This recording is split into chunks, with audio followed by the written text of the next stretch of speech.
Hello guys, होइन मैले चाहिँ यो लास्ट भिडियो पछि चाहिँ मैले मैले युरो एनजेडी पछि मैले ट्रेड लिएँ युएसडी क्याटमा मैले लास्ट थर्सडेको भिडियोमा सायद मैले त्यो भन्थेँ यदि मैले अपर्च्युनिटी पाएँ भने चाहिँ ट्रेड लिन्छु भनेर मैले ट्रेड अपर्च्युनिटी पाएको थिएँ युएसडी क्याटमा म यसमा ट्रेड लिएँ ट्रेडको लोजिक भन्छु पहिला होइन ट्रेडको लोजिक भनेको यो हाई पोइन्ट थियो यसको यो डेली हाई थियो डेली हाईसम्मको रेन्ज भनेको अलमोस्ट 13 डेजको थियो होइन अनि म चाहिँ 4 आवर टाइम फ्रेममा गएँ 4 आवर टाइम फ्रेममा गएँ यहाँ हामीले देखिन सक्छ कि यहाँ एउटा 4 आवर फेयर भ्याली ग्याप छ 4 आवर फेयर भ्याली ग्याप छ अनि मैले चाहिँ यतै एन्ट्री गरेको थिएँ लङ पोजिसन यहीँ एन्ट्री गरेको थिएँ 4 आवर फेयर भ्याली ग्यापमा एन्ट्री अनि 1:2 टार्गेट स्टप लस अलिक हुने थियो 1:2 टार्गेट होइन 1:2 टार्गेट यस्तो थियो होइन तर यहाँ के भयो भने चाहिँ म यो ट्रेड मैले फ्राइडेको बेलुका लिएको थिएँ फ्राइडेको बेलुका लिएको कारणले म राति उठेर हेर्ने बेला चाहिँ यो क्यान्डलले almost stop loss target hit गर्न लाग्थ्यो अलमोस्ट टार्गेट हिट गर्न लाग्थ्यो त्यही भएर मैले चाहिँ यसो थियो होइन अलमोस्ट टार्गेट हिट गर्न लाग्थ्यो अलमोस्ट टार्गेट हिट गर्न लाग्यो त्यही भएर मैले चाहिँ अब टार्गेट हिट गर्नलाई धेरै पिप बाँकी छैन अलमोस्ट कति पिप बाँकी थियो अलमोस्ट 4 पिप मात्रै बाँकी थियो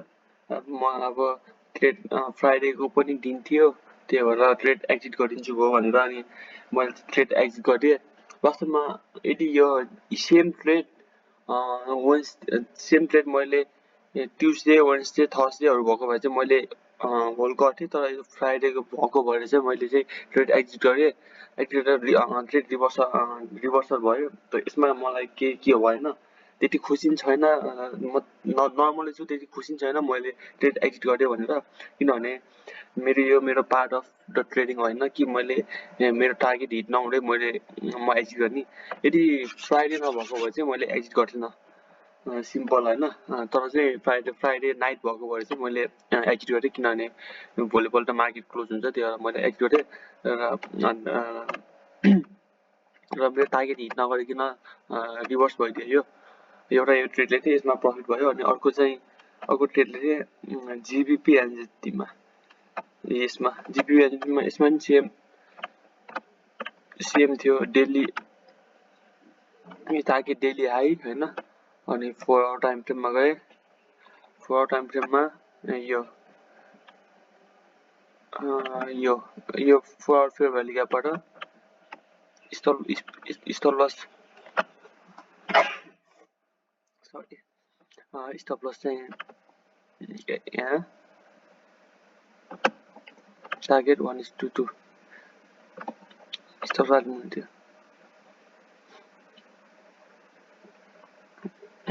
यस्तो थियो होइन यस्तो थियो तर यो चाहिँ मेरो मैले यो पनि सेम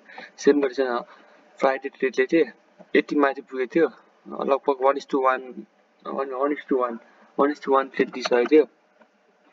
तर यो रिभर्स भइदियो यसमा चाहिँ मैले हल्का लस बुक गरेँ किनभने सेम फ्राइडे ट्रेड लिएको थिएँ मैले फ्राइडे ट्रेड लिएको भएर चाहिँ मैले मलाई ओभरनाइट होल्ड गर्न मन थिएन ट्रेड त्यही भएर यसमा चाहिँ लस भयो तर अर्कोमा चाहिँ प्रफिट भयो युएसडी क्याटमा चाहिँ प्रफिट भयो यही थियो मेरो आफ्टर फ्राइडेको ट्रेड चाहिँ यति हो थ्याङ्क यू